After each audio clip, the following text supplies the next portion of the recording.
Hi guys! For today's video, sasakay tayo sa Riyadh Metro, na matatagpuan sa Riyadh, capital city ng Saudi Arabia. Alam nyo ba? Ito ang pinakamahabang driverless train sa buong mundo, walang driver pero sobrang high-tech at mabilis.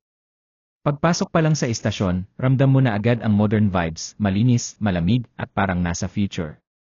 May automated gates, smart ticketing, at mga ilaw na parang pang sci-fi movie. Habang umaandar ang tren, matatanaw mo ang astig na skyline ng Riyadh, mula sa matataas na gusali hanggang sa malalawak na kalsada. Tahimik, smooth, at walang traffic, kaya perfect para sa mga commuter at traveler. Ang Riyadh Metro ay parte ng Riyadh Public Transport Project, na layong gawing world-class ang transport system sa Saudi. May 6 lines at 85 stations na lahat ay driverless, grabe, ibang level. Kaya samahan nyo ako ngayon, i-explore natin ang bawat istasyon, bawat tanawin, at bawat exciting moment dito sa Riyadh Metro.